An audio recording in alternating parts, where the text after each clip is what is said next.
저 키키올릭은 윈블던 엉터리 승부 예측에 책임을 지고 앞으로 승부 예측 영상을 만들지 않겠다는 약속을 드리겠습니다. 단, 앞으로 한 달 동안만요. 키키올릭입니다. 윈블던 일주일이 지나갔지만은 정리하는 영상 만들겠습니다. 이거 안 만들고 지나가면 욕을 바가지로 먹을 것만 같아서 열심히 나름대로 만들었습니다. 자, 2024년 윈블던은 카를로스 알카라스 그리고 바보라 크라이치코바의 우승으로 마무리가 됐습니다. 이변과 충격의 연속이었고요. 최근 제가 10년 메이저 대회를 통틀어서 이렇게 많은 이변과 의외의 결과가 속출한 대회도 정말 드물었다고 생각이 됩니다. 자, 윈블던만으로 한정한다면요, 나달이 1회전, 페더러가 2회전에서 탈락한 2013년 윈블던 이후에 가장 이변이 많았던 대회라고 평가를 하고 싶습니다.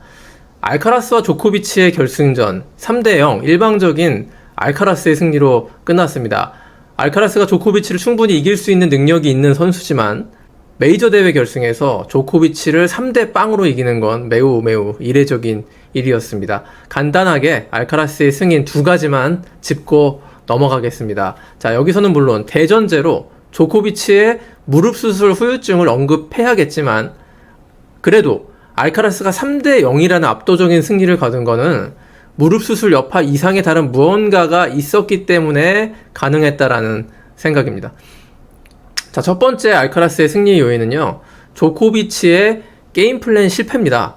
조코비치는요, 알카라스와의 베이스라인 힘 대 힘 대결을 아마도 처음으로 회피했습니다. 자, 작년 프랑스 오픈 4강전만 하더라도 조코비치는 알카라스의 파워 포핸드에 맞서서 힘 대 힘으로 승부했거든요. 자, 하지만 조코비치는 윈블던 결승에서 알카라스의 공격 테니스를 베이스라인에서 정면 대결할 수는 없다라고 판단을 했고, 그에 맞는 게임 플랜이 경기 초반 네트 플레이였습니다. 자, 결과적으로 실패했죠. 자, 조코비치는 네트 앞에서 정말 믿을 수 없는 초보적인 발리 실수를 많이 저질렀습니다. 그 실수 이면에는 알카라스의 빠른 발과 패싱샷을 의식했다는 점을 물론 빼놓을 수가 없습니다.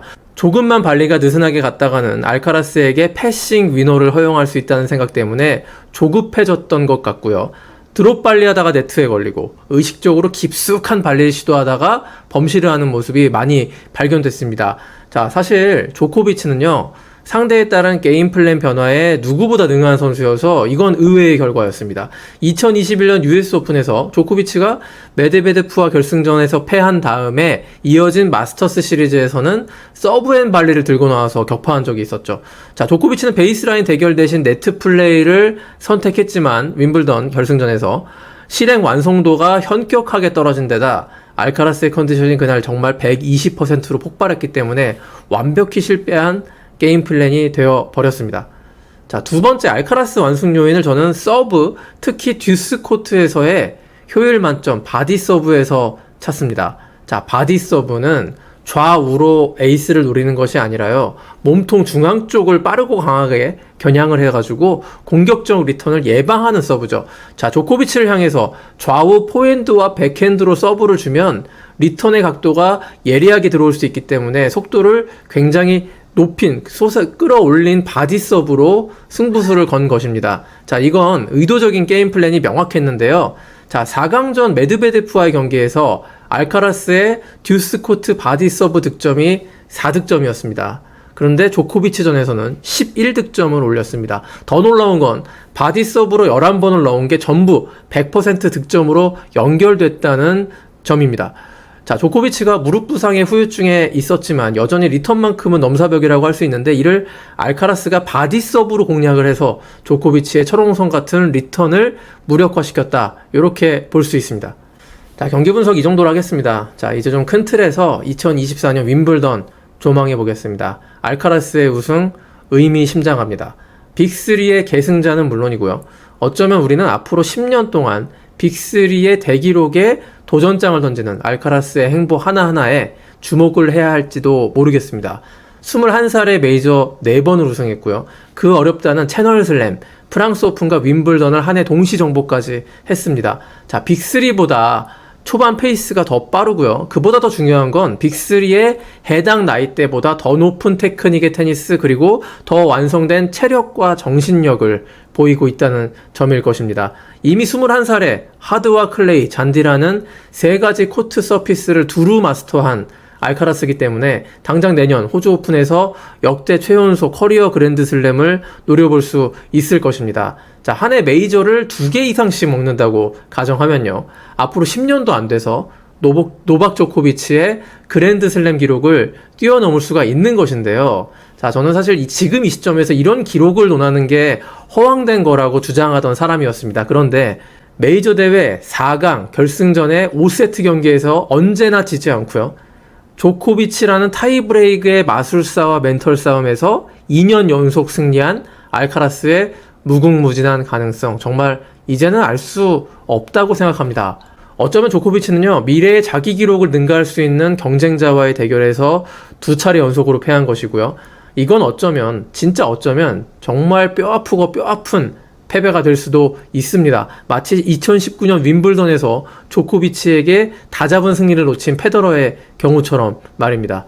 자, 그리고 조코비치 시대는 이제 끝났는가라는 물음이 있습니다. 조코비치의 천하통일 시대는 끝났지만 그의 메이저 우승 기록은 아직 진행 중이라고 저는 정리하겠습니다. 조코비치의 현 상황은요, 2000년 핏 샘프러스와 비슷하다고 저는 생각합니다. 90년대 후반을 이렇다 할 경쟁자 없이 압도했던 샘프러스가 2000년에 마라트 사핀, 2001년 레이튼 휴이트라는 20살 청년들에게 연속으로 잇따라 패했던 US 오픈 결승전. 자, 그 이후 샘프러스는 절대자라는 아우라는 분명 잃었습니다. 다만 끝나지는 않았습니다. 2002년에 US 오픈의 세계 랭킹 17위로 결승에 올라서 라이벌 에거시를 물리치고 마지막 14번째 메이저 트로피를 들어 올렸습니다. 자, 저는 조코비치가 무릎 수술 뒤 한 달 만에 복귀를 해서 윈블던 결승에 올랐다는 사실 자체를 존중해줘야 한다고 생각합니다. 심지어 무릎이 정상이 아닌 상태에서도 윈블던 결승에 올랐던 조코비치였습니다. 몸 상태가 더 나아진다면 어떨까요? 자, 당장 US 오픈은 모르겠지만 조코비치가 10차례나 우승했던 멜버른 호주 오픈에서 우승 후보로 꼽지 않는다면 그게 더 이상한 일 아닐까 싶습니다. 사실 제가 이번 윈블던 결승전 예측을 틀린 이유는요, 노박 조코비치의 늘 상식을 깨는 괴물 같은 능력 때문이었습니다. 객관적인 정황은 조코비치의 패배를 가리켰습니다. 자, 2022년 호주 오픈 결승도 사실 그랬죠.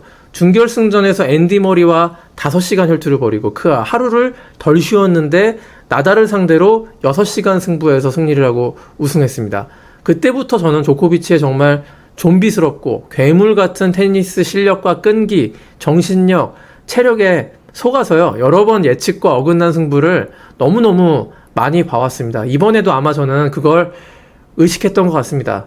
메이저 대회 5세트 방식의 결승전, 그것도 윈블던에서 조코비치의 패배를 예상하기는 정말 어려웠던 것이었죠. 자, 객관적 정황상 무릎 수술을 받았고 올 시즌 전체에서 톱10 선수를 단 한 차례도 이겨보지 못했고 심지어 결승전에 한 번도 오르지 못했던 조코비치가 프랑스 오픈 우승으로 기세가 올라있고 팔 부상에서 자유로워지고 윈블던 결승까지 메드베데프, 토미폴, 우고 움베르 등 까다롭고 어려운 상대들을 차례차례 격파한 알카라스를 이길 거라고 저는 예상했으니까요.